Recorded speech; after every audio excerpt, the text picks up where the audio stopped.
the VSN Arcade Podcast. Did I ever tell you what the definition of insanity is? Minion! Draw their fire with your face! Not the smartest way to greet the heavily armed group that just kicked in your door. Head to virtualsportsnetwork.com and sign up for the forums today.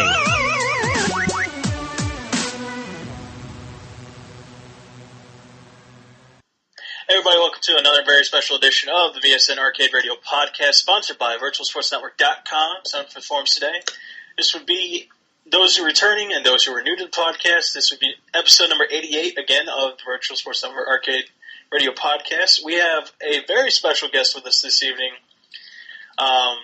So without further ado, I'm host JayDizzle. You probably heard of me before. If not, hi, how you doing?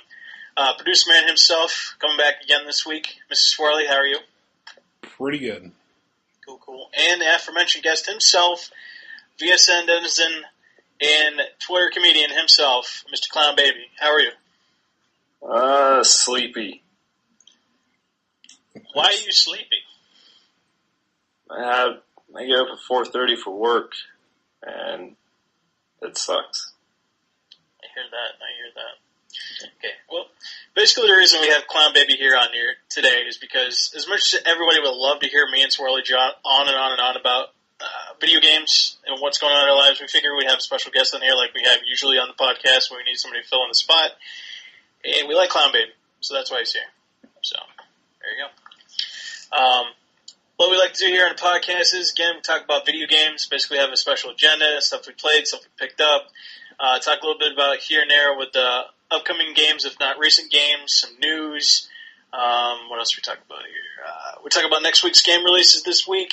Two very special titles that you should pick up if you have either system to be able to play them, as well as final thoughts that we have each, an outro, and that's about it. So if you did Video Game Podcast, thank you for listening, and we're going to continue right now. Starting off with, first up on the agenda this evening, games that we've played and pickups. Pickups meaning what you've actually picked up this week to play in the near future, if not today.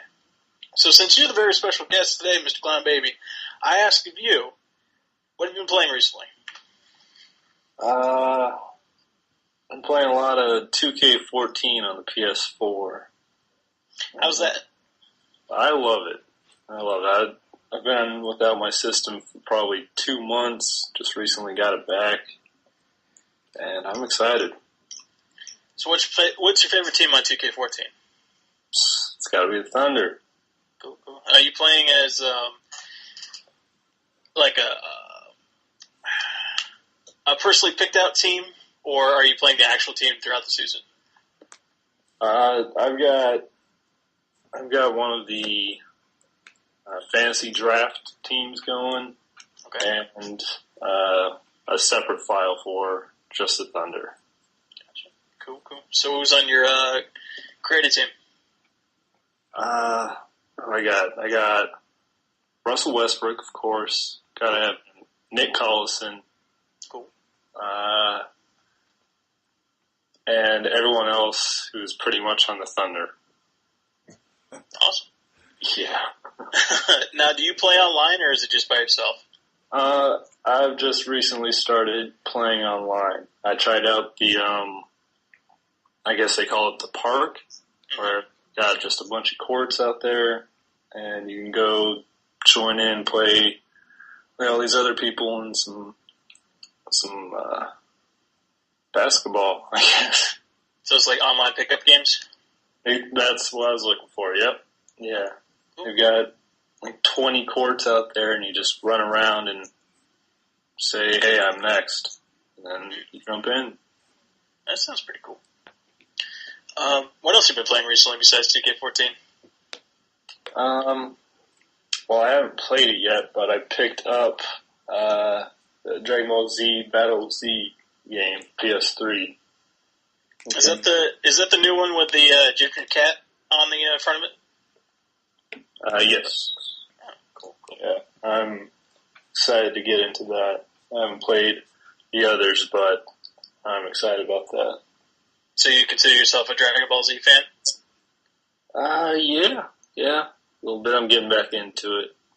Picking up all the seasons on Blu-ray, doing all that. Yeah, that's pretty cool. Yeah, I found myself going on YouTube to watch the, I know it's like a parody, but the Dragon Ball Z Abridged series they got going on. It's a nice way to catch up on the series and still have a little bit of fun without having to, like, sit through 5 episodes of, somebody powering up a fireball or something, Yeah, that's why I like the Dragon Ball Z Kai. Mm-hmm. And then they cut out all the filler and just made it action. That's great. Oh, cool. Well, I'm happy that you're happy about your recent purchase and, that you actually play a video game. Usually we have people who come on that will say, they dig video games, but they don't actually play them, really, unless they are part of a production team or something like that. So it's good to hear that you play games. Schwarlos, asking you personally, games you played recently. Oh, I started the week with A Little Thief, which is, it's meh. It's not good. It's not terrible. But it has kind of gone onto the back burner for a week or so because I am currently balls deep in South Park: The Stick of Truth. Yeah. We'll definitely be going after that a little bit later on in the agenda, but other than The Stick of Truth and a little bit of Thief, have you picked up anything this week? I'm trying to, now that we're back on a weekly schedule, I'm trying to think if I said these on the last episode or not. Mm-hmm. Well, obviously I picked up South Park this week. Let's see here. I think I did mention them on the last podcast, so I'll skip them. But I also I was in my local mom and pop video game store this week just looking for random crap, and I came across the 360 version of Alpha Protocol for $3. So, So now you basically have both copies. One for do. PlayStation 3, one for Xbox. I do. I loved it so much I couldn't turn it down for $3. So if you see like a copy on Steam, you think I'll pick that up too? I might. Oh, jeez. Is there anything else you picked up recently? I did. I got a coupon for the new Best Buy Gamers Unlocked since they stopped doing the magazine last year and went to the more expensive thing where you get more discounts and whatnot. It's like $90 or something, but those who are in the previous membership get it for like $30, but I never got a coupon. But apparently recently, like this past week, they started a thing where on the Best Buy forums you could ask and see if you were eligible if you didn't get a coupon, and they'll look it up. I got a coupon for $30, bought it, so now I get 20% off all new games and 10% off all used games, so, 2 full-priced brand new games, and this baby will almost be paid off, so. That's pretty rad. Pretty good deal. Cool. Let's see, what have I played recently? Obviously Spelunky. I beat Olmec the other day. I think I mentioned it before. If I haven't, I beat Olmec. It's like the first official boss of the game. Super hard to get past. I might do a Yama run later, but I'm still not good enough to start getting into Hell as far as the game's concerned. Other than that, what else did I play recently? Like yourself, Swarley, I've been playing a little bit of South Park: Stick of Truth. Very excellent game. Borderlands 2, got into that a little bit. What else did I pick up? I played a little bit of Grand Theft Auto 5 now that I re-picked up the game. So I'm looking forward to doing a couple game nights of that later on. As far as PlayStation 4 games are concerned, I haven't really picked up and played a game on my system for about a week now.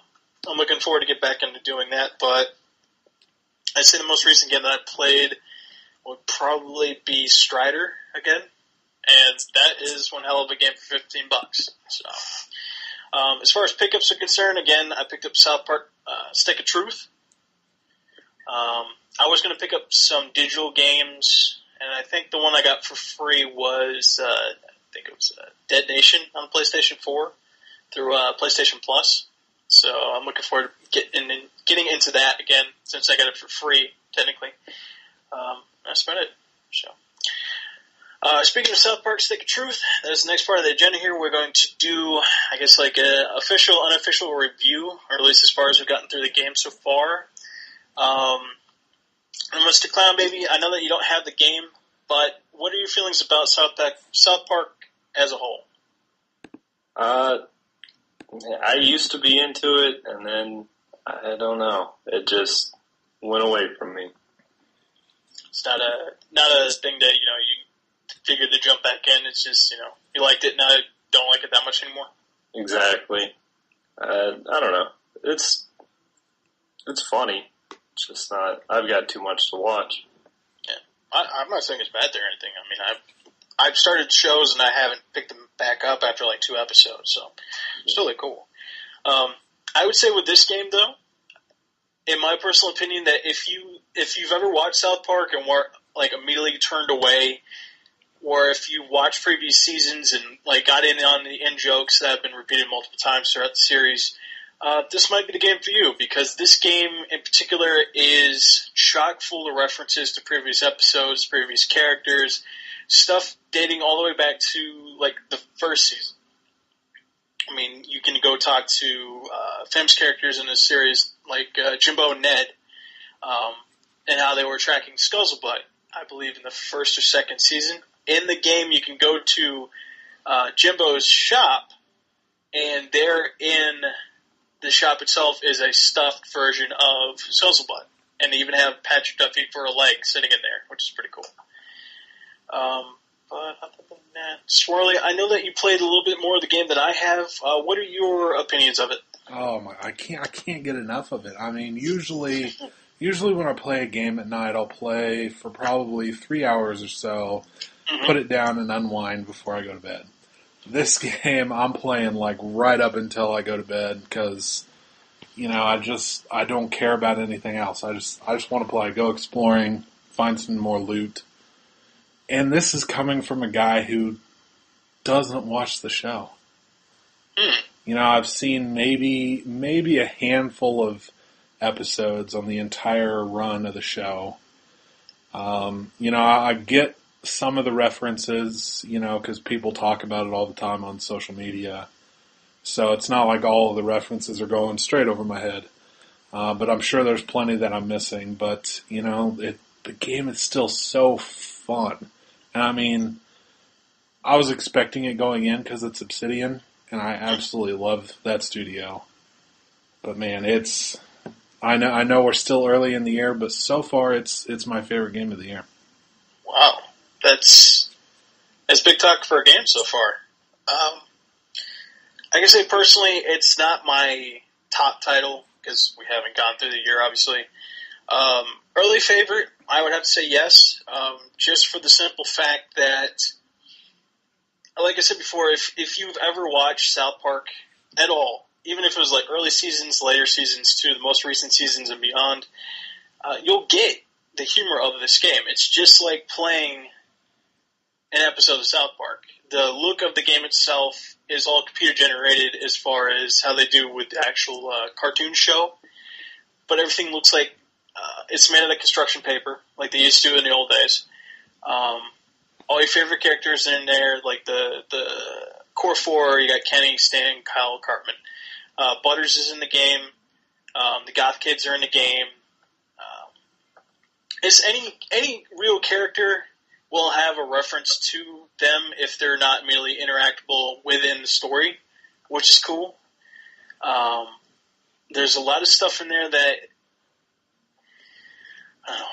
I don't want to give away too much, but I would say the game itself, if you watch the commercials, the game itself, if you watch the commercials, is based off of live action role play.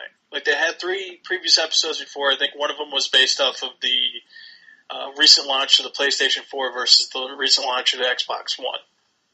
and how that was all based off of Lord of the Rings type stuff like Game of Thrones, just old school medieval fantasy type stuff. Very cool. And that's the setting of the game, in quotations, when you are playing as a kid in South Park. Because when you start off in the game itself, to go further with this, you create your own South Park character as a kid. And you're known as the new kid in the game. And basically, as you play and go along, you befriend everybody within the town and become a denizen of South Park yourself. And normally when you play a South Park game, like if you go all the way back to when they had South Park on the Nintendo 64, or if you played Chef's Love Shack, for instance, you get the same humor of South Park itself, but you never were part of the lore. You were never part of the story until now. And now you are in South Park, and you're playing a character within an episode of South Park, which is very cool. What else do you like about the game itself, Swarley? Well, first off, the when you first get into the game, the character customization, that was pretty cool. Because you can create pretty much anybody you want.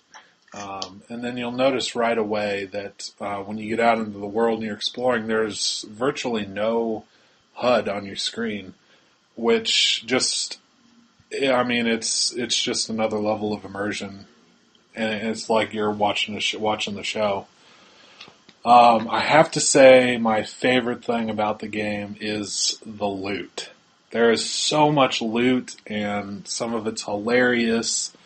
I'm upgrading weapons all the time, finding new ones, finding new clothes to wear.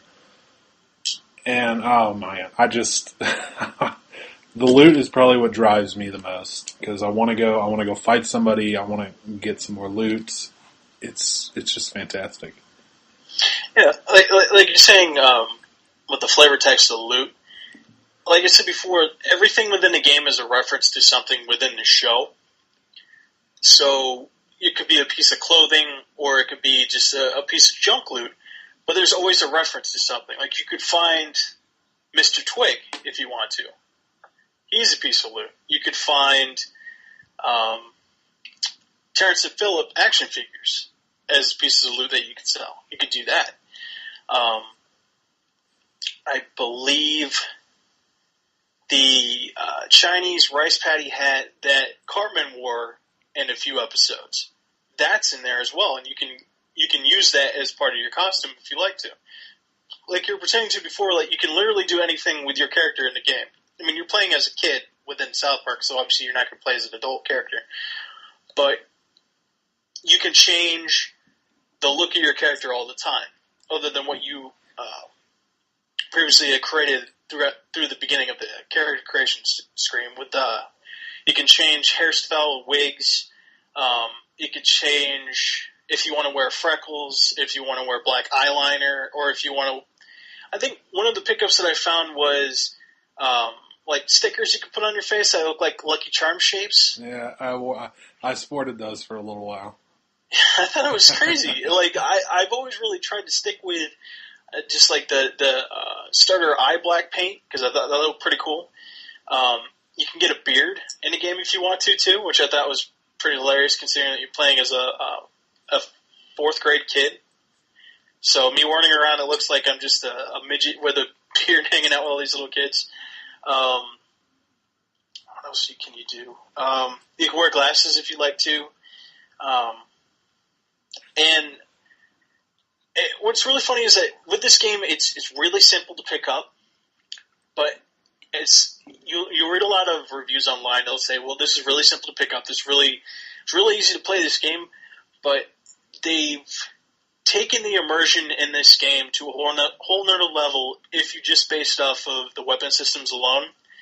Because as you play throughout the game, and depending on what class that you play as, like I myself am playing as like a fighter class, so most of my stuff's based off like melee attacks. So I want to get bigger and better weapons, and I also am allowed to have a ranged weapon. So now you can look for bigger and better swords, and bigger and better like bow and arrow stuff. You can also pick up stuff like snowballs to throw at people, basketballs, dodgeballs, which is pretty funny. And also you can alter these weapons in a way like if you're playing like a Skyrim or a Final Fantasy game where you find special patches, which is really just like stickers. And again, we're going back to the whole LARP thing that these kids are doing. Where basically, this is all make-believe, but you can put stickers on these weapons, which is really just made out of cardboard tubes, depending. And these weapons will be altered with stuff like frost damage, fire damage. You can cause bleeding damage if you want to, too. And like you'll see on the other characters, like little nicks and cuts. My favorite upgrade for a weapon was after I went through the school at the I think it was day 1, and had to fight the hall monitors. I got a weapon mod that was a tuft of a ginger's pubic hair, and it delivered gross damage. Yeah, I definitely dig the furthermore with the mechanics in the game, how you can cause status effects, and like you're saying with the gross out effect, like you literally make other characters sick enough to the point where they'll miss a turn when you're within a battle screen, and they'll just throw up on themselves. Which, within South Park humor, that's hilarious, because you'll see just bodily functions going everywhere as you play.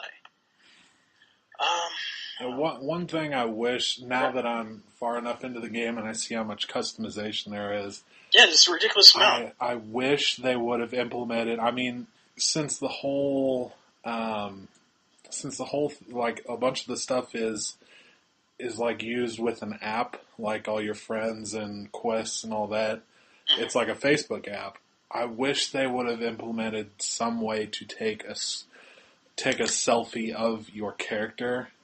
Because, I mean, posting these and seeing what everybody's person looks like would have just been great. I mean, right now my guy's wearing a gnome hat. He's wearing a Santa Claus beard. He's wearing those old 3D glasses that have one blue lens and one red lens. He's wearing a Christmas sweater. And it's absolutely hilarious. I wish they had some type of picture thing to where you can upload it to the internet. That would have been great. Now, Mr. Clwnbby, after all this stuff that we said about this game, does it sound like an enticement towards maybe picking it up later on? A little bit, yeah. Normally, I don't buy too many games if I don't know exactly what I'm getting into. Because that's a lot of money for me. But this, I can probably see myself picking this up soon. Going on your thought there, I myself really didn't think much of this game, considering how many times it was picked up and dropped in development, put on delay multiple times. I mean, literally within South Park the show, they go over the idea, I think it was like the third of the trio of episodes based off like their fantasy setting they have in the game. Like at the end, they actually went over the release date of this game, and it was still on delay, and they were just like, "Oh, it's going to be released whenever." And I think the character Butters was like, "Yeah, that's never going to happen," and then it released. But a game like this that's been, I think it was originally under contract with THQ before they went under, and then they had Obsidian jump in to help out, and Sony to help out, and everybody else to do that, and then Ubisoft to help out with the game as well. Like, this game quite literally could have been canceled, and then we would have been stuck with a couple of South Park games that may or may not have been not so great to bad, and that would have been it. This is like, you could blind buy this game, and if you're a fan of the series, if you're a fan of the humor within this, if you're not easily offended, because there's a lot of offensive shit in this game. Yeah, that's true. It could be a good pickup. Yeah, I mean, I was pretty surprised until a couple weeks ago. I wasn't planning on getting this game, and then I saw gameplay online, and I was like, wow, this looks pretty damn good. I think I'm going to pick it up. And I mean, I was really excited for Thief. Been looking forward to that game for a while. it underwhelms quite a bit, and then this game just blows it out of the water. So it's been a pretty interesting couple weeks. Now, other than going back and basically clicking on every character and everything that you can within the game, I think they had mentioned in previous reviews, the playtime itself, I've heard the numbers of 10 to 12 hours tops, with or without side quests. There might be more depending on if you're playing on like a harder difficulty level. How do you feel about paying $60 for a 10 to 12 hour game? That doesn't bother me. 10 to 12 is fine. You know, if a game is under 8 hours, that's when I start getting not too happy. Yeah, you can knock that out on just a Saturday morning. You know? Yeah, I mean, I'm sitting. My file is sitting at 9.5 hours right now, and you know, all I've done on day 3 is do a side quest. Yeah, I just got to day 3 within the game, and I feel like I've done a lot of side quests, and I picked up some stuff. Like they have summons within the game, to where like you can summon Jesus in the game if you like to. The guy that works at City Walk or Shitty Walk, depending on who you ask. You can ask Mr. Slave to show up too. I think Mr. Hanky as well. Yeah, I've got Jesus and Mr. Hanky. Yeah. And you can do little side quests for them. And then you can find and pick up better weapons, better gear as well while you're doing it, like any other action/RPG trope type of game, which is very cool. But within the South Park universe, it makes it that much more better because you recognize these characters, you recognize their motivations, how they act, how they talk, what they're thinking of sometimes, and you just go along with it because you're playing as a South Park character within South Park.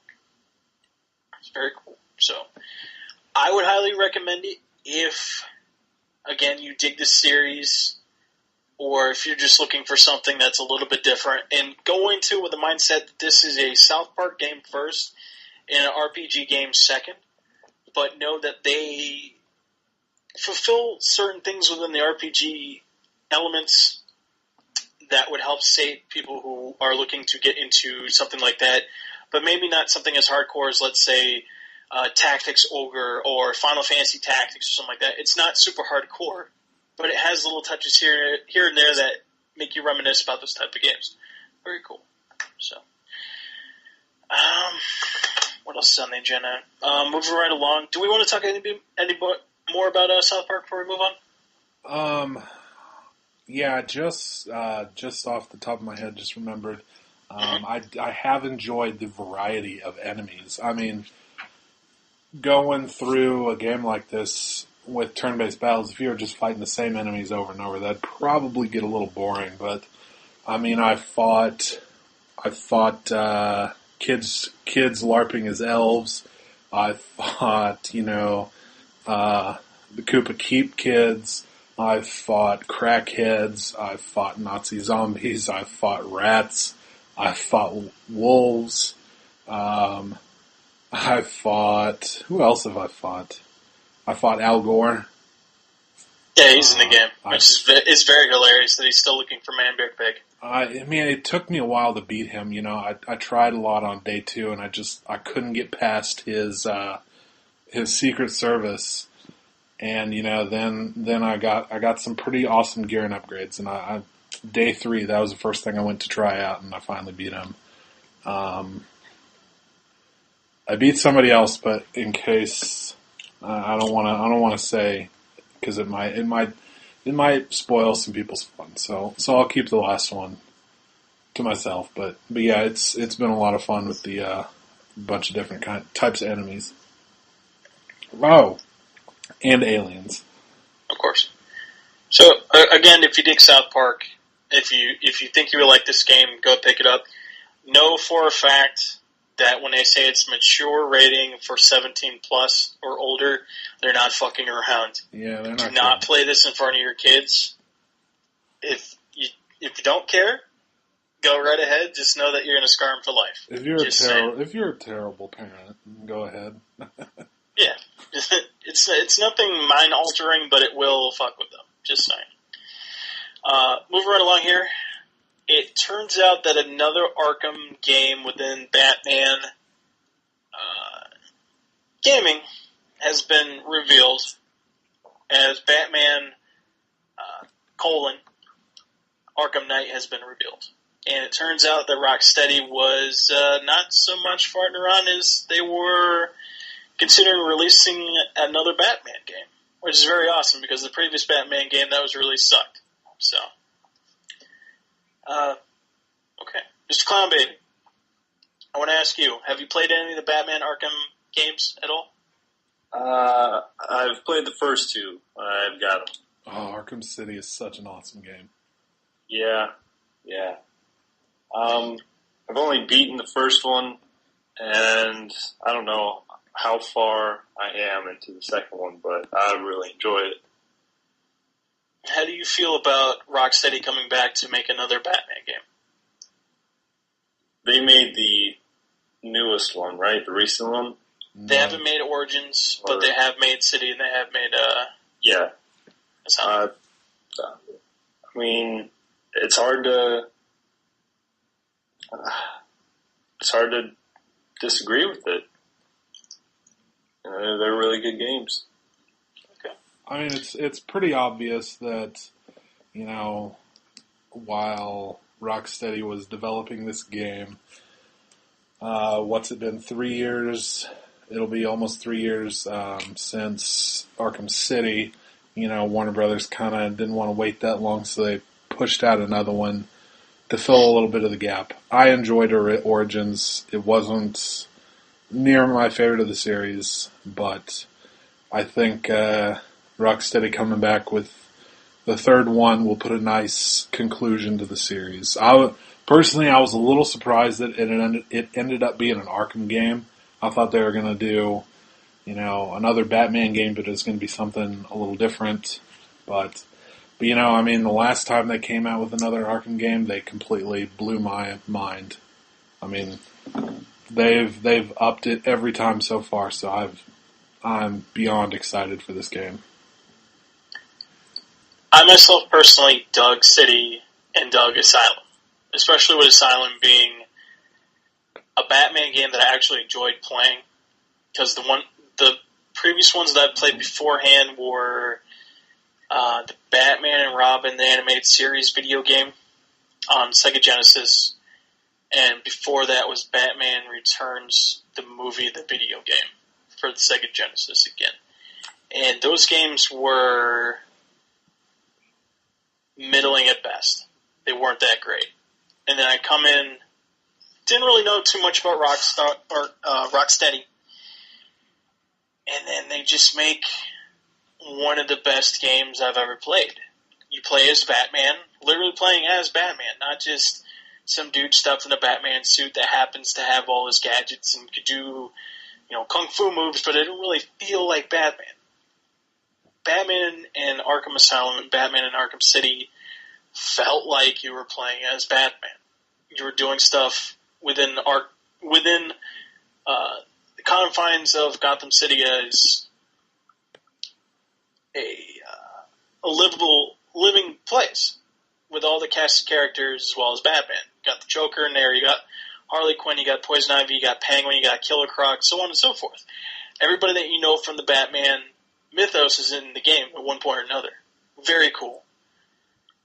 Like I said previously before, I myself personally did not like Origins. I played Origins.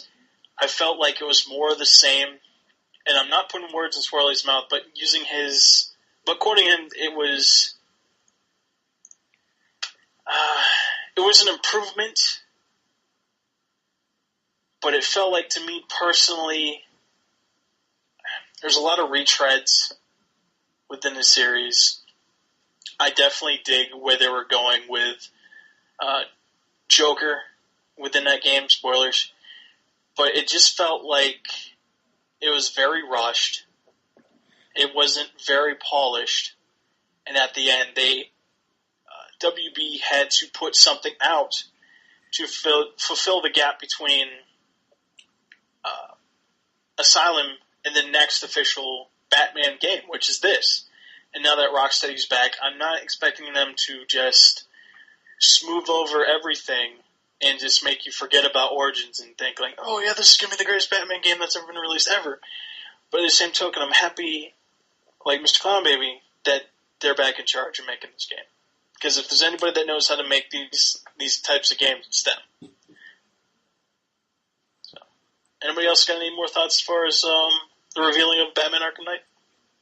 I did think it was pretty, I mean, going from City and Origins, I've always kind of thought, it'd be kind of cool to drive the Batmobile. And you know what? Now we're going to be able to. Kind of cool? Yeah, I was toning it down a lot. I'm pretty fucking excited about it. Yeah. That trailer, a massive hard on. Absolutely. I mean, that looked good. They're really going to have to retool Gotham as a whole, since now we're out of Arkham City and now we're going into Gotham City. So they're really going to have to retool city maps, how the roadways are concerned. I know there was a lot of opinions when it came to Origins and how the excuse of how there were no civilians on the street as it's cold outside. So really the only people who are going to be outside are like the worst of the worst and Batman. Because if there's any type of people that are going to be outside in the middle of a blizzard in Gotham at Christmas time, it's going to be Batman and a bunch of criminals. Nobody else. Everybody else is either going to be inside or away on holiday, which is fine. But to have you have the ability to drive in the Batmobile, it's going to take a lot of work, but I trust Rocksteady enough to do it. How do you guys feel about, if you've seen the trailer, how they're going to have another cast of villains go after Batman? Again, like they did with Origins, and how basically it was just instead of a troop of mercenaries, it's literally his rogues gallery is all banding together like some weird Sinister Six type of deal, and they're all coming together to join forces and kill Batman. Oh, I'm excited about it. I mean, they always seem to surprise you with, some villains that are in the game, so I'm excited to see who all they pull out. I don't want to spoil the ending of Arkham City, because it's quite the interesting ending, but it'll be fun to see where they go after that ending. I could definitely say that it's going to be hard to replace certain characters, but I think that knowing how the writing would be, and knowing those whose characters would be able to step up to fill that gap, depending, it could go for a good deal. Like you said before, Swarley, this is allegedly supposed to be one of the last games within this type of series before Rocksteady goes off and actually does what they were going to do beforehand. I think they were going to do like a Teenage Mutant Ninja Turtles game beforehand. That's not to say that Warner Brothers won't put out another Batman game afterwards. They have the license; they can do whatever they like. I don't know. It'd be interesting to see what they do with the dynamics of, okay, this is after Arkham City. What do you do after? Do you go with the whole global idea? They kind of touched on that in City. Do you look at it as like a Batman Incorporated type of deal where it may be not just Gotham. Maybe it's the whole entire world that you have to save. Maybe they bring in the Justice League. Who knows? You can do anything. I mean, I don't want them to scale it too big, but I would love to see, a little cameo by another superhero or something. That would be pretty awesome. I would assume like they're not going to be like, okay, well, Superman shows up, because if Superman shows up, this immediately blows it up to universe scale, which I don't think Rocksteady is ready to handle yet, if at all. No offense to them. I'm kind of hoping for Green Arrow. Because, I mean, in Origins, there was a little Easter egg for him when you were going through, I think it was the ship where Penguin was hiding. There were containers that said Queen Industries. So, I mean, that would be my pick for a cameo, but who knows? Who knows if we'll even get one? There's something. Do you have any more thoughts on this, Mr. Clwnbby? I don't. I'm excited. That teaser trailer was pretty great. That's all I got. Okay.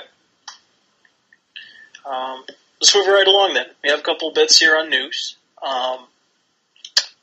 Swarley, you have here stuff about the PlayStation 4 sales. What specifically we're going to talk about when it comes to PlayStation 4 sales? Well, the PS4 has sold a shit ton of units. If you couldn't already tell, if you're trying to buy one and you can't seem to find them anywhere, there's a reason for that. They have sold over 6 million units, which is, their projections were, I think, 6 million by the end of their fiscal year, and that's still a month away. So, I mean, they are killing it. And they haven't even launched their main game yet, which doesn't come out until the end of the month, which will sell quite a bit of units, because, I mean, hell, there's at least a few people on VSN who are waiting for Infamous until they get their PS4, so. Yeah, I definitely find it odd that there's a lot of talk about, again, with the whole console war thing about, okay, well, PlayStation 4 versus Xbox one system's better than the other. And then if you look purely on sales, like you're saying before, it's really super fucking hard to find a PlayStation 4. Like, I myself, I picked it up around Black Friday last year. It took a long time before I was able to pick up the game, or pick up the system. When I did, I didn't realize that, this was going to be, if not the most popular, one of the most popular console sales type, one of the most popular consoles to ever be sold. Yeah, I mean, within the modern era. I'm usually in GameStop and Best Buy once a week, and I haven't seen one in a long time. Yeah.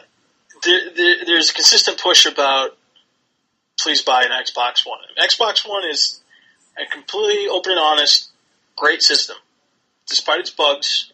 I mean, their sales, it's a decent system. Even though their sales are quite a bit behind, that console's still selling pretty well in comparison to other launches. So, yeah. I mean, it just goes to show how ridiculous the PS4 numbers are. I mean, next week, like you're talking about how Infamous Second Son, like that is one of the primary games that is going to be a system seller for PlayStation 4. We'll talk about it a little bit later on, but I'll just bring up that Titanfall is dropping the 11th. That is going to be a system seller for Xbox One. I don't know if it'll bring it all the way up to 6 million total systems sold, but it still should help sell that system. But just off the knowledge of up-res games like Assassin's Creed 4, like Call of Duty Ghosts, like Madden, so on and so forth, there are a lot of things helping to sell PlayStation 4.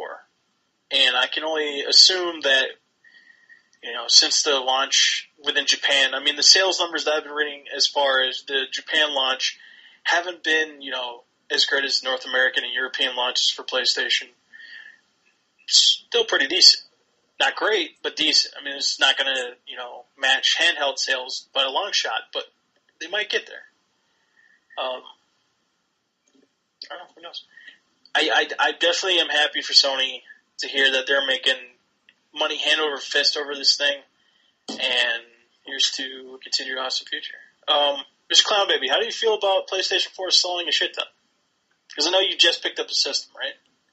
Well, I picked one up on launch day, but it took a shit on me. So. Yeah, I think it's great. Like you guys, I've seen one in a store, and that was 2 weeks ago, and it's crazy to me how quickly those things sell out. I don't know. Okay. Well, you said that your system previously, launch day took a shit on you. Yeah. I know there was a lot of... Oh, go ahead, sir. Oh, yeah. I had the HDMI issue with it where it would power on, but it wouldn't show up on the screen. So, but you definitely were able to get your system replaced pretty quickly, right? Yeah. I called them on day 89 of the 90-day warranty and got it replaced. Nice. That's procrastination at its finest. Definitely. How do you dig your now working system though? I love it. I love the thing. I tried the Twitch streaming for the first time last weekend, and I loved it. I wish you could record it and save it, your stream, but other than that, it's great. Can't get enough of it. Okay, cool. Now, despite the talk about how PlayStation 4 is making a shit ton of money, one of the bigger names that are behind the success of this newer system is officially leaving the SCEA, Sony Computer Entertainment. What's the A stand for, Swarley? America. Of America. There you go. That name is Jack Tretton. And basically, when E3 dropped this past year, Tretton was like the face of you need to buy the PlayStation 4. And these are why. He dropped all these bullet points, and basically he was made to look like the hero when, before all the big changes for the Xbox One had occurred, and how they were like, you couldn't play used games, you couldn't do this and do that. Tretton was the man behind the whole, well, our new system does all that, and you have all these awesome things that you can do with it, and everybody just went to a huge fervor to the point where now you can't find a PlayStation 4 rarely, if at all. Like, you'd have to go on Amazon and have to spend shit tons of money that normal people can't even afford to use to buy the system if you really want it. And now it looks like Mr. Trent is he's leaving. Official statements have said that he's officially gone from the company, I believe the 31st of this month, being March, and he's being replaced by Mr. Sean Layden after Mr. Trent has been working for 19 years within Sony Entertainment community. And basically, Layden is no slouch. I mean, he's been with Sony for about 15 years, working internationally with multiple companies and sources. And basically, all Layden has to do is not, do anything dumb. Basically, go with the game plan, work with indie developers consistently now, and basically, keep PlayStation Plus to where it's at, and just put out quality games, and don't fall back into the whole idea about how previously when PlayStation 2 was making a shit ton of money, and then Sony, within their hubris, decided that they were going to charge obscene amounts of money for the original PlayStation 3s, and how they thought they could just, I'm not going to take it away with it, but, if you're a Sony fan, you're going to purchase it for $600+ depending where you live at, and a lot of people weren't having that shit. So a lot of people were afraid that Mr. Layden might be a cause to maybe do this again with the PlayStation 4, but probably not likely. So, Swarley, how do you feel about Jack Tretton leaving Sony? I'm sad. I love Jack.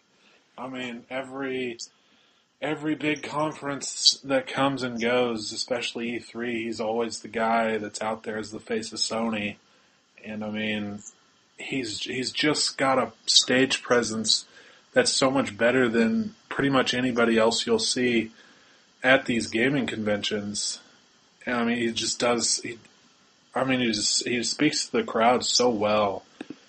And, I mean, he's a fantastic guy to listen to, and I'm gonna be sad when the Sony presser comes this E3 in June and he's not there. It's gonna make me a little teary-eyed.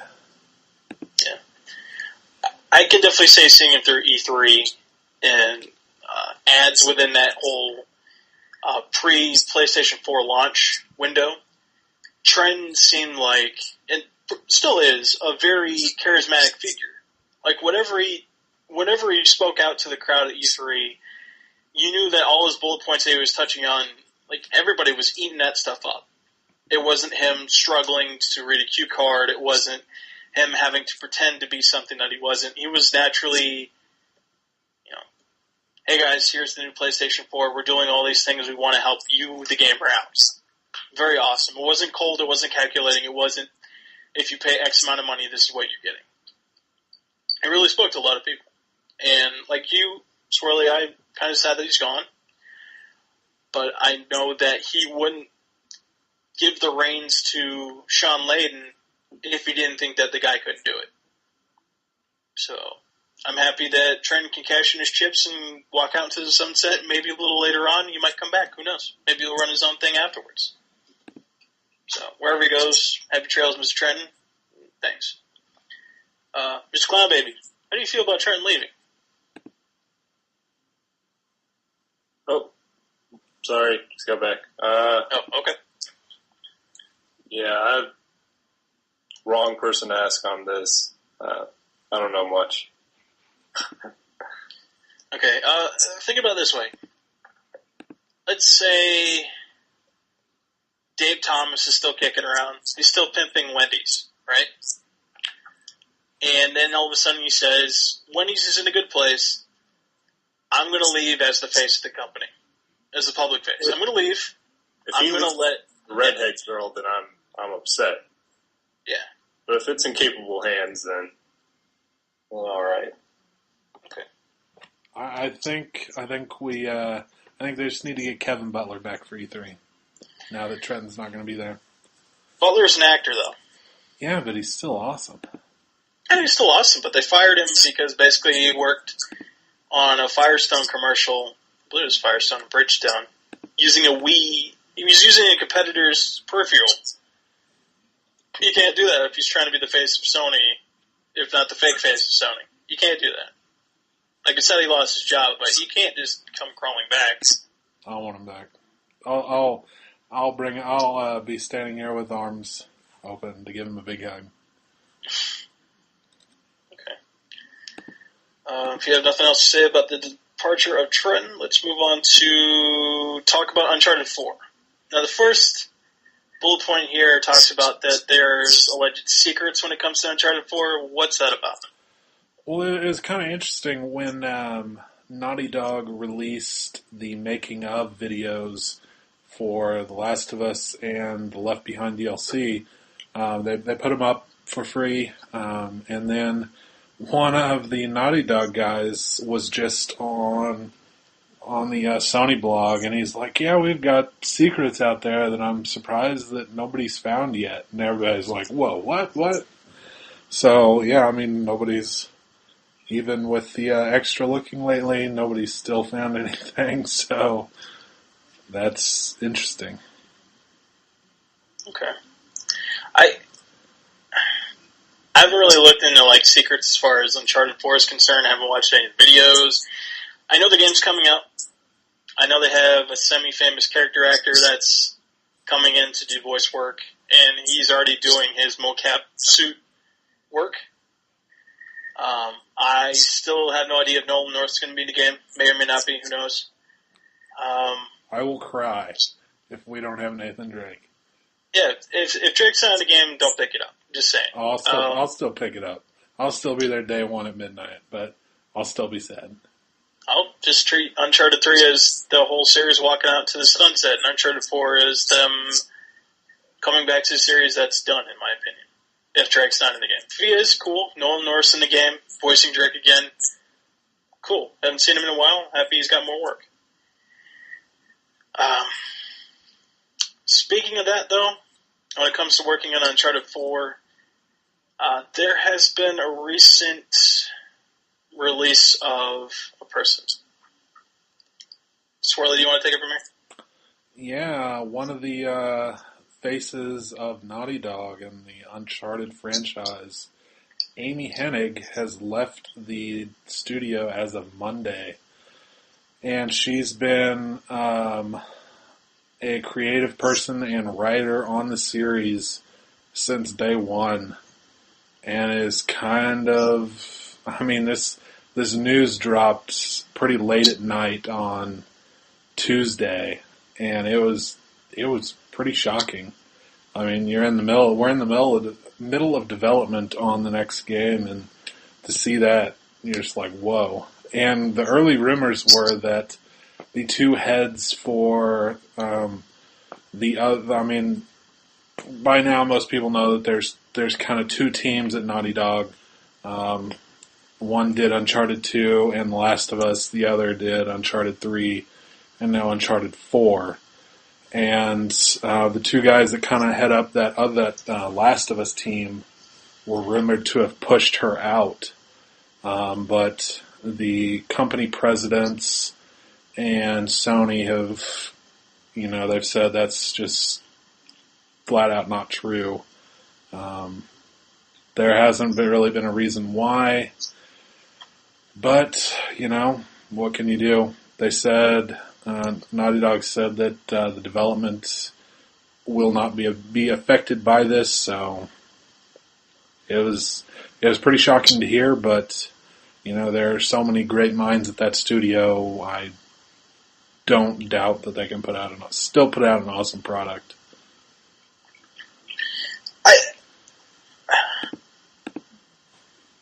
I found it very weird to hear that she was leaving.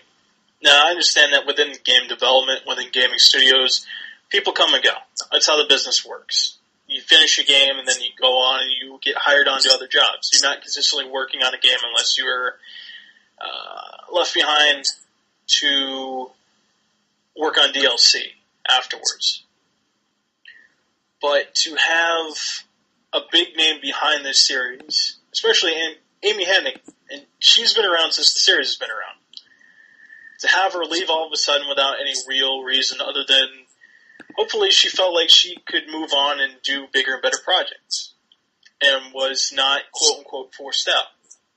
I mean, the official statement that's on Naughty Dog's website mentions that, like, the two people that you're talking about that were working on The Last of Us, Bruce Straley and Neil Druckmann, allegedly had forced her out. Now, this was through an anonymous report that was erroneous reported by IGN. Now, within this statement, it sounded like Naughty Dog was obviously pissed. They didn't want this to make it seem like, Hennig was just forced out because she didn't believe what was going on, or that these two guys were just, we don't like you anymore, go away. It's completely not what happened, allegedly. I would have to assume that knowing what I know of Naughty Dog and from seeing previous videos and stuff, I mean, obviously you can get agitated working with other people, but not to the point that, you would unprofessionally just force somebody out like that. Like, it never seemed like these people hated each other. You can get annoyed. Not enough to, just, go and give me your job and get out of here. Yeah, I mean, so somebody that's been with the developer or the studio that long, I really don't think that ended up being the case. I mean, she's been there for a long time, so, I mean, I don't believe that she was just forced out by some other people. I don't buy it. I mean, she was working in this industry for more than 25 years. It's a long ass time. I mean, you can make some enemies within 25 years of time, but more than likely you made a lot of friends as you go along. I mean, previously she worked on the Legacy of Kain series of Crystal Dynamics. She was confirmed to be working on Uncharted 4, obviously, and she served as the director on the previous Uncharted titles. I don't think she worked on the Vita game, but she worked on like all the mainline titles, 1 through 3. And it's sad to see her go. I personally wish her luck, like I wish Tretton luck, professionally and personally. And I don't know, it just feels, because in my opinion, like seeing a story like that, it always sounds worse than it actually is, unless there's a report that says it is worse than it actually is. Because a lot of times, a lot of studios, like you previously said that you worked on, or that you have been playing Thief before, and a lot of rumors behind that game were, this is not my. A lot of the people that worked on this game were like, this is not my original version of the game, and we're very happy that this game is out, but we're very lucky that this came out, because this game is a lot worse than it should have been. I would have to assume when it comes to Uncharted 4, a lot of differing minds converged in one area, and it caused her to leave. And that sucks. So, I don't know. I hope it doesn't turn into another Thief situation. Knowing Naughty Dog, they wouldn't have Uncharted 4 turn into a huge steaming pile of shit. So, I don't know. Now, we talked previously off-cast, Mr. Clwnbby, how you just recently picked up Uncharted 1 through 3, right? Yes, sir. You haven't played these games before, right? Not one bit. I would tell you personally that those 3 games are going to be really ridiculously awesome to play, no matter what. Uncharted 2 being my favorite of the series. I would say that those games probably have been the best of Mrs. Hennig's catalog of games. So to hear that a person that was working on those games that are going to be, I hope, awesome for you, to hear that she's no longer working for that company, how does that make you feel? That to have one of the biggest minds behind those games is now just gone, and she won't even work on the next one that may not be one that you would be picking up. Yeah, I mean, without having played them yet, that's going to be tough for me to say, but I know that the games are, universally loved. Yeah. So, I mean, losing, a key piece to that's going to be tough. You don't know how it's going to turn out, but I think if they've already established, what they've done, it's going to be hard to move away from that.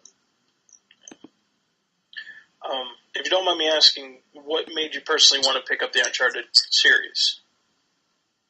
It was just something I felt I had to do, having a PS3 and not having those games.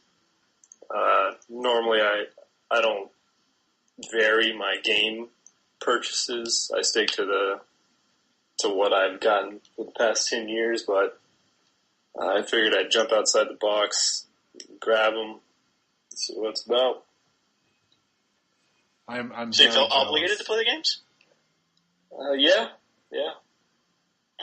And I also picked up the Infamous games also, so I could get ready for the new one. Oh, you are just knee deep in awesomeness. I've got a pretty big backlog right there, so I'm ready for it. Well, I could say on my behalf and probably on Swarley's behalf that we're very happy you picked up those games and hope that, you dig them. Yeah. Next time you come on a podcast, you'll be able to tell us a little bit more about your experiences. Yeah, definitely. I started the first Infamous, and I got probably an hour and a half into it, and I'm digging it so far. So, cool. Trying to knock them out before Second Son comes out. I would say personally,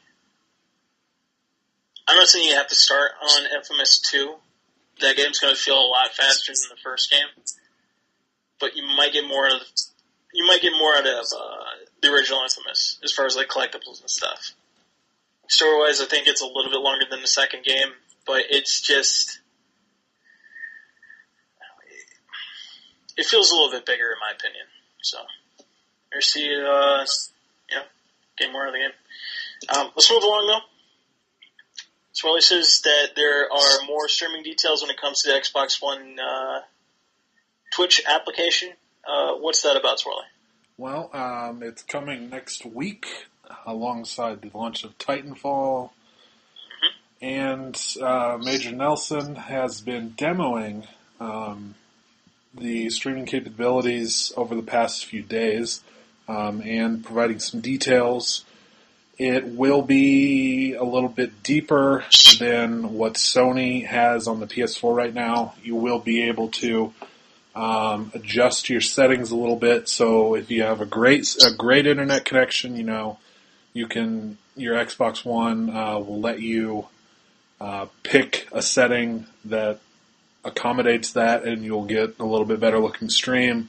If you have, borderline kind of bottom connection for streaming capabilities, you can also get that, so you can get the most out of your streaming quality. And kind of a big thing that Sony has not rolled out yet is the Xbox One will allow you to archive your streams on Twitch, which will be pretty nice. Yeah, I'm not happy when it comes to being able to archive your Twitch streams automatically through the Xbox console versus having on PlayStation 4 where like Clwnbby said before, you can't do that yet. That sucks. So yeah, I'm waiting for it. I know they've said that they're working on it, but I wish they'd get that to us. Yeah, that would be a very, very cool thing to have. I'm jealous of the Xbox One for that.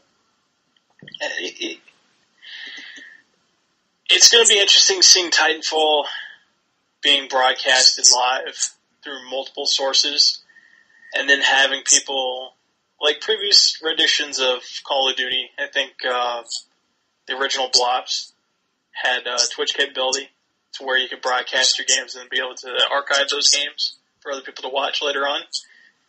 That's going to be the same thing with Titanfall, and it's going to be ridiculous. And I'm happy for a lot of Xbox One owners, because now they're going to be able to realize that feeling again. And if they haven't realized that feeling beforehand, they're going to have a hell of a time now. So, cool. I'll have to.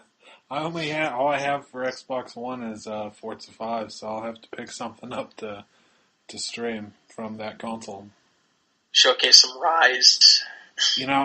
I want that. I want to play that game, but I kind of want to find it cheap since it's fairly short.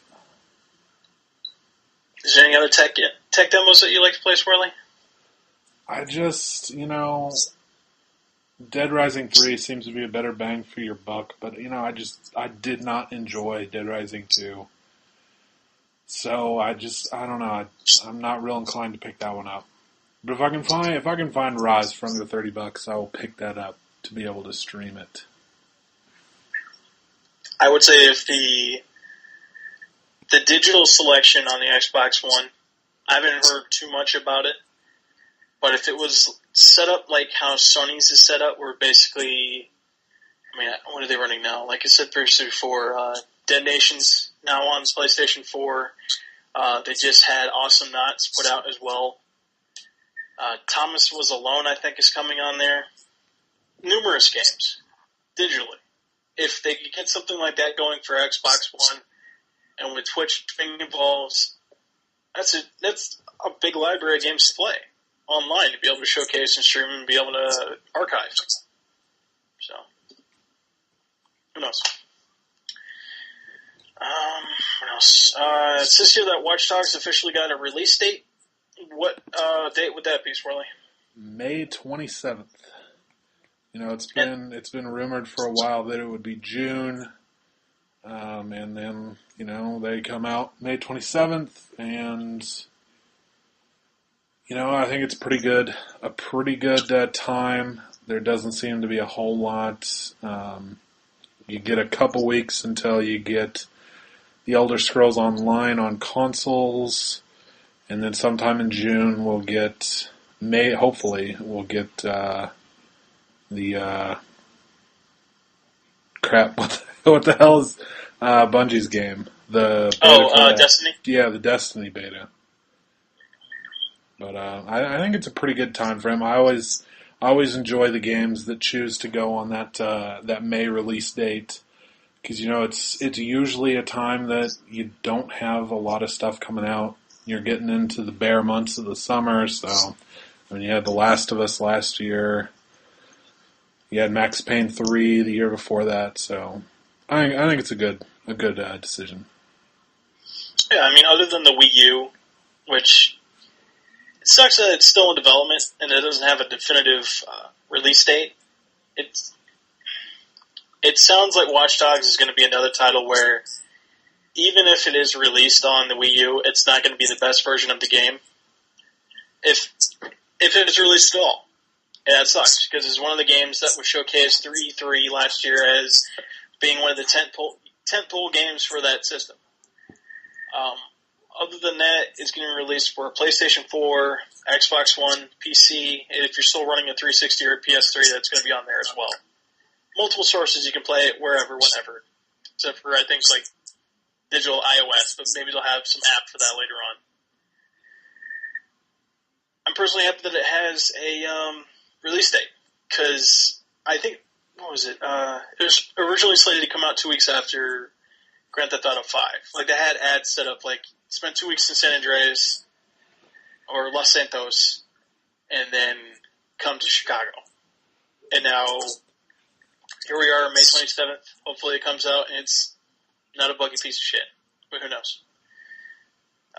Clwnbby, how do you feel about the release date of Watch Dogs? You digging the game, or is it another one of those where you have to wait and see? Yeah, it's another one I have to wait and see. I don't know too much about it. I should probably definitely look into it.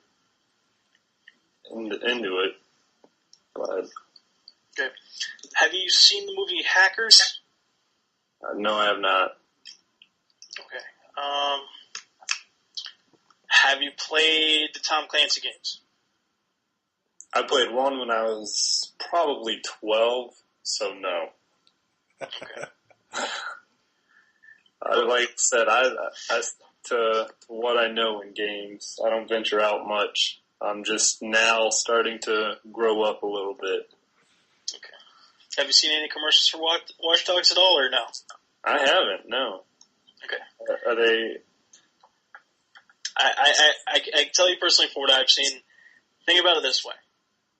Say you're Chicago, right? Sometime in the near future. And the whole idea of you can electronically hack whatever you'd like. You can hack water and sewer systems. You can hack lighting. You can hack people's personal phones, computers, the giant monitors that are on the side of skyscrapers that show advertisements. You can hack that as well as your personal character. And basically you play as like a Sam Fisher type of character, but as a vigilante. You play by your own rules, like you would with Infamous, but instead of having superpowers of being able to electrocute things, glide and flight, throw electricity grenades, you basically use your own Palm Pilot to hack into anything that you'd like. You can call the cops on people, you can get other people's personal information to use against them, you can track down criminals, serial killers, whatever you like, and help out the police doing that. Like, you're basically like a superhero with an iPhone that can't fly.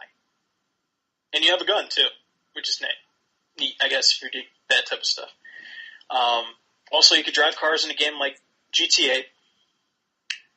And if you allow yourself to play online with other people, you yourself will be playing as the main character in the game, but other people online can grief you like they can in a game like Dark Souls.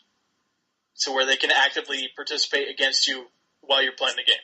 Now, if you can imagine while you're streaming, other people are watching online, and perhaps one of those people will try to grief you as you play.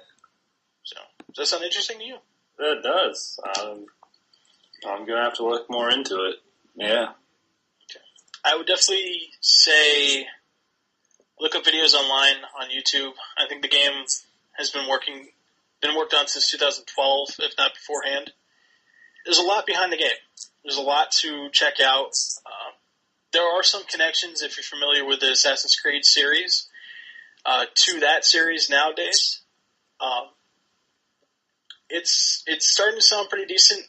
I don't know if it will be able to match up with an Infamous or Destiny or Titanfall as far as game series is concerned. Like, it should have been released way, way beforehand, before the summer months, like it was supposed to, but I guess it got caught up in the bugs, and they just had to scrap a lot of shit and try to come back with something better, or something that they do. And I'm hoping that you'll be able to get a better look at it and decide maybe pick up the game. Who knows? Yeah, definitely. Well, add it to my list. I'm actually looking it up right now. Okay. You put it on your backlog, maybe? Yeah. I'm trying to keep mine as small as possible, not be like Twig. Oh, jeez. He who should not be named. Yeah. I just buy shit whenever I see it. My backlog's ridiculous. Yeah. I kind of feel bad for Watch Dogs because, again, it was supposed to be released way, way before now. And now it's going up against some of the bigger summer releases. Like, Titanfall is going to crush everybody when it comes out. And to know that a game like Destiny is not coming out till next fall, I believe, but the beta is going to be swamped. Like, everybody's going to be playing that beta, like they were with the Titanfall beta was happening. So, here's the Watch Dogs. I'll try to pick it up. I might wait a little while before picking it up to see if the price will go down, but it should be more than a capable game. So, and sorry for all you Wii U owners that are looking for a new game to play that's not Mario-based. Might have to wait a little while. It's alright, I wasn't going to buy it for my Wii U anyways. Didn't you get that for free from work? Not from work, from a contest. There you go. Well, not really a contest, just a drawing for loyal customers. So basically, you got out of a garbage dumpster. Is that what you're telling me? Yeah, I do love the console, though. Cool. Speaking of new things, let's move right along on to next week's game releases. Again, previously we mentioned that Titanfall is coming out March 11th. If you don't like giant robot gunfights, there is also the upcoming Dark Souls 2. That's also dropping March 11th. Now, if you're able to have the capability to pick up both games, fucking do it. If you can't, and you have to decide, again, if you like giant robot fights, cool. If you like Demon's Souls, if you like Dark Souls, you're probably going to like Dark Souls 2. I've heard a lot of great things about both titles. So, Dark Souls 2, I believe, is coming out for PlayStation 3 only for right now. There's going to be a PC version later on down the road. And 360. Yeah, and 360. PC will be in April. Yeah, I've heard some transcripts about how the people who are working on the PC version have said that they're not going to make the same mistake as they did when they ported, I believe it was Demon's Souls to PC. Like, they're going to make it like, this is an awesome game to play on PC. It's not just the jacked up port that you have to mess around with to make it work. So, I'm all in. Titanfall, there's not a lot that you can't say about the game that hasn't been said already. It's ridiculous. It plays like COD with robots. A lot of people don't dig the feeding system when it comes to bots within the game since it's 6-on-6, but it makes the game interesting enough to where if you're really bad at shooters, like Twitch shooters, you still have a fighting chance. I don't know. And giant robots are always awesome. So, if you have an Xbox One, pick up Titanfall. Or if you're looking to maybe purchase a next-gen console and you want to decide between a PlayStation 4 and Xbox One, and you want to pick up one to play with all your friends, more than likely to have Titanfall on your mind. Go ahead and pick that up too. So, enough of my babbling on. What do you guys think about these two titles? You know, it's a pretty stacked week for gaming.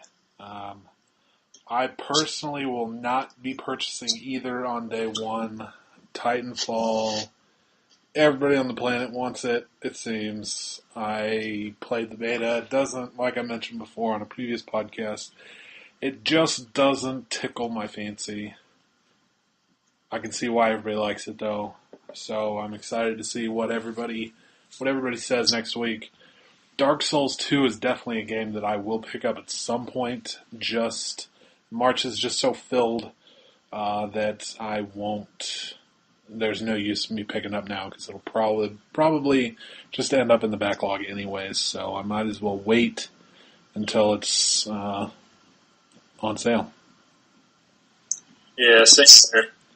Yeah, I'll probably wait for it to drop before I look into it. Oh, what are your opinions on either game? This Dark Souls 2 looks like it's going to be something pretty that I'm going to be into. Again, I haven't played, I guess, the first one, or what was it, Demon Souls? I think it was like Demon's Souls, and then Dark Souls, and now Dark Souls 2 is coming out soon. So. Yeah, I mean, it, from what I'm reading up on it, it looks to be something I could get into. Open world games are always a plus in my book. Yeah, I was very surprised that they didn't put out a next-gen version of the game. Like, I know Capcom's making it Deep Down, which is basically making Deep Down, which is basically a clone of Dark Souls, pretty much. But it just feels like, I don't know, when the PC game comes out, maybe they'll put something out for next-gen. I'm not against it coming out for PlayStation 3, though, because a lot of people grew up on Demon's Souls and Dark Souls for the PlayStation 3, if not PC, so it's going to be right up their alley. And it's another title that, if you can't move your way up to next-gen quite now, it's still something you can feast upon and have fun. Clwnbby, how do you feel about Titanfall, though? Honestly, I don't know much about it. I don't do Xbox games, or Xbox, but I know a lot of people are going to get that. I've got a friend who played the beta and he loved it, and he's strictly PlayStation guy. So, would you consider maybe picking up an Xbox One to play it? I don't know yet. Just because I don't know much about it. But if I look into it some more, I could probably make a decision on it. Okay, cool. All right, well, that concludes the podcast for this week. Unless we have something else to add. Do we have anything else to add, Swarley? I think that should do it. Okay. Well, that concludes the podcast for today. Now we're going to end with our final thoughts and the outro. Now, Mr. Clwnbby, thank you again for spending your time this week to help us out with the podcast. We hope that you come back and help us out again. Yeah, hopefully I'll know a little bit more about this stuff. Okay. Yeah, thanks for having me. Yeah. I will say this. Do you have any final thoughts on this week? Give me anything. It doesn't even have to be gaming. Anything? Anything. Man. Okay, I went to the Suns and the Thunder game last night, or the Thunder and the Suns game last night, and that sucked. Yeah, I saw your old Thunder lost. Yeah, you did, and I'm not happy about it. But did you get to be friends with Nick Collison? I wore my Nick Collison jersey, my throwback Nick Collison jersey. I had a sign. Okay, I was the guy with the sign for the bench player. And I saw him in warm-ups, I'm waving the sign, and I'm like, be my best friend, Nick. And it didn't happen. That's too bad. We made eye contact, and he kind of like did a little wave, but no handshakes, were given. No pointers given on the comb over. It was a little disappointing, to be honest, but I'll forgive him. Hey, it's your favorite player. It's your favorite player. You gotta do what you gotta do. At least you got to see him. Yeah. I mean, I don't miss a chance when they're in town, so. Very red. You got anything else? No. This is your time. You can say whatever you want. I don't know.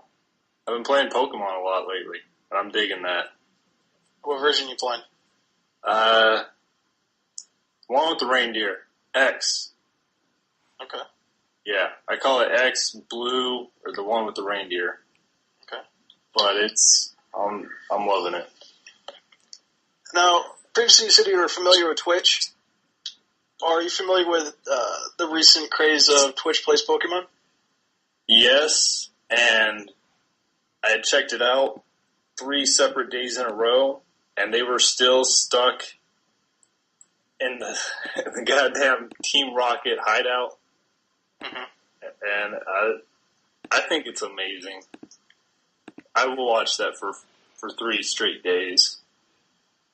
Yeah, I definitely dig the idea that tens of thousands of people that, normally won't say a word on Twitch come together within a community and play a video game, literally play a video game collectively, just simple button presses and stuff. I mean, yeah, it was a ROM, but, it's like if everybody sat in line to play a game at Walmart and everybody had their finger on the A button or the B button all at the same time, and other people work on the D-pad, it's just like that. It's ridiculous. I even threw in a few commands there one day, just for the fun of it. Yeah. Hopefully you weren't the guy that was just hitting start the whole time. that wasn't me. That guy was a grade A ass. Yeah, I definitely dig the idea that they implemented with democracy versus anarchy, which with democracy there obviously had to be a vote as to what the commands were going to be entered. I think a bigger collection of one type of command versus another one would be entered, and that one would be entered first. Versus if it was on anarchy, it looks like a regular Twitch chat room where everybody's just basically screaming all at once. Yeah. Well, every time I would check it out, they would take 3 steps, pause, and then check out, their potion, and then unpause, take a step backwards. It was insane. Yeah. But I watched it go out. It was also interesting that they took the commands that were through Twitch Plays Pokemon, and then they entered it into an altered game of Tetris, to where the blocks could be told to go up as well. So every command that was going through Twitch Plays Pokemon was also being entered into this Tetris game. So people were playing 2 games at the same time. They didn't know about the Tetris game, though. But again, it's the idea of community within Twitch taken to unbelievable heights. And I found it very cool. I still can't believe they finished the first game. Yeah, they beat the Elite, the Elite 4, Elite 8 gym leaders? They did? They finally got there? Yeah, they beat the last game bosses. I don't think they went back to go back into the post game to go and find stuff. It was just beat the story and you're done. Yeah, I would have liked to see them try to get Mewtwo and then just completely eat shit on that. Because that cave is difficult no matter what. Yeah. And with 80,000 people trying to play it at once, multiply that. It would definitely be interesting to see. So, okay, cool. Swarley, got any final thoughts? My Galaxy S4 kind of shit the bed this week, and I was sad. Oh. I woke up one morning and I realized that, why haven't I heard these messages come through? And it's because my exterior speaker is broken. Nice. Did you drop it or something? No. Just stopped working. So I have a replacement phone coming next week, so at least I'll get myself a nice brand new Galaxy S4 for $50. But that was kind of sad. With that Best Buy Gamers Club Unlocked deal that I mentioned at the beginning, and with the price drop of the new gen versions of Ground Zeroes, I'm thinking about picking it up on day one now. $30 with the 20% off, plus the whole DLC that'll carry over to Phantom Pain. I'm kind of leaning towards it, and with not Thief being not all I thought it was going to be cracked up to be. I'm still wanting that stealth gameplay, so I think I'm going to give it a crack. So I've got Ground Zeroes and Infamous Second Son pre-ordered for the PS4, and I can't wait for the rest of this month. Awesome. Yeah, I'm trying to get my hands on the collector's edition of the Infamous. You and your beanie. Yeah. I want the beanie, and I want the pins. Man, they've some of the gaming sites have had. There's this really rare Delson statue.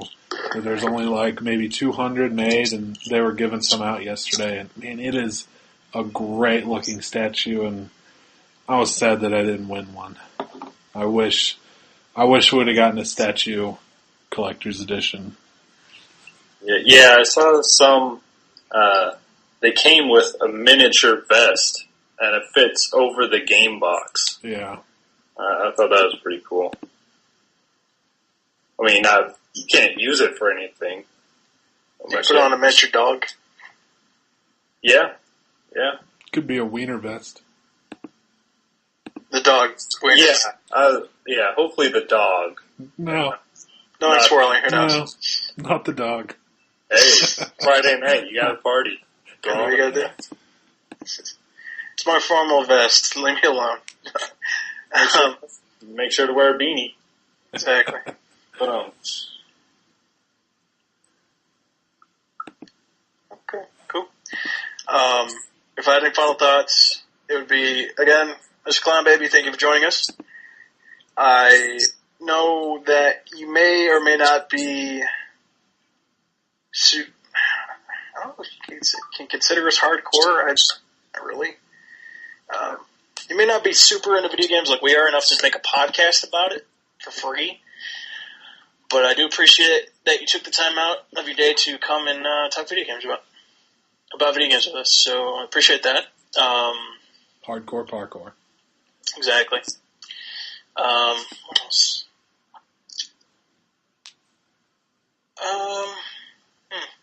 I can say I'm looking forward to the next round of games that are coming out soon. I may not be able to afford them all, but whatever I can get my hands on, I'll try. Yeah, maybe Dark Souls 2. I just don't like the idea of aggravation to game causing me to break my controller so soon in my life again. See, that was the interesting thing when I picked up Dark Souls, because, I can get pretty aggravated. I mean, I don't when I'm on stream, just because, I don't know, when other people are around, it doesn't seem to happen, but I can get pretty aggravated. When I played Dark Souls, it didn't feel like the game was being cheap. I knew what I was doing wrong. I knew what I had to do. So I don't know. It was interesting to see that. I know I can play offline. That's fine. It's just that I know the difference between a game being horrifically cheap and enough to where it's workable enough to play. Like if you're playing a shooter like, let's say, Killzone, that game gets shitty sometimes when you're playing the hardest difficulty. But if you're playing a game like, let's say, I Want to Be the Boshi, that game is dumb hard.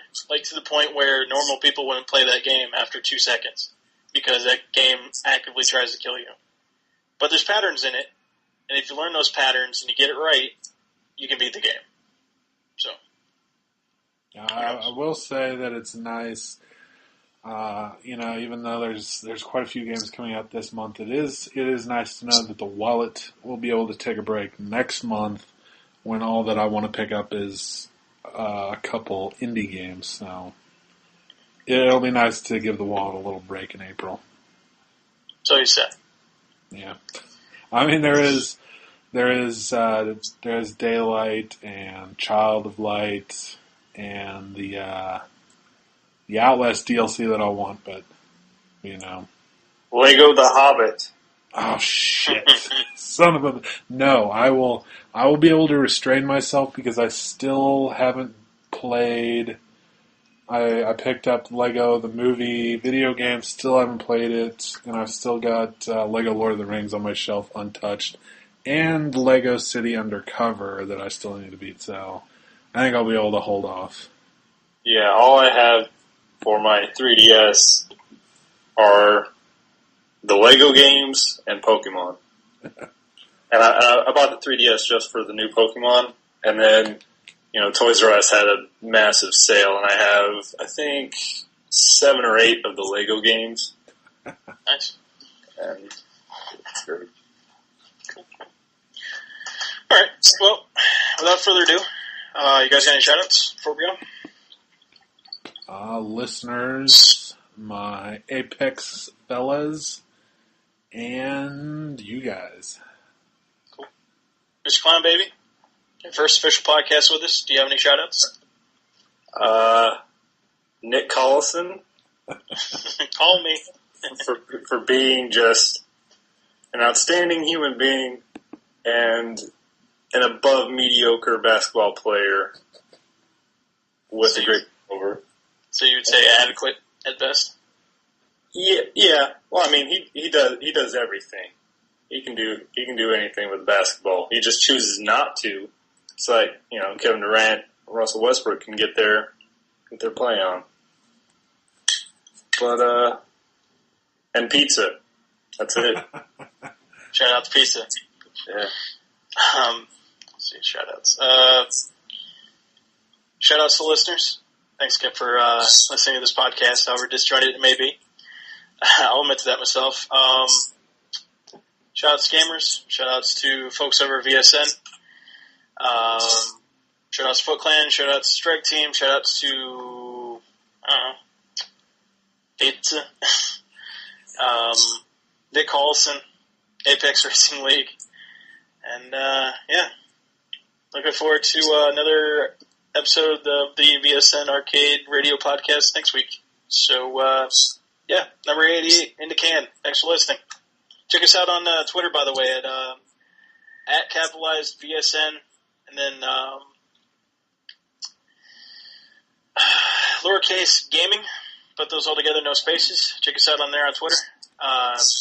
We're going to put links on Podomatic link as well as the forum thread over at virtualsportsnetwork.com where you can find our stuff for iTunes as well. So you'll be able to download whenever you want, subscribe to us on iTunes, and rate us. Hopefully 5 stars. Leave a comment. Do what you got to do. Other than that, thanks for listening. Say goodbye, everybody. Smooches. Bye. Peace.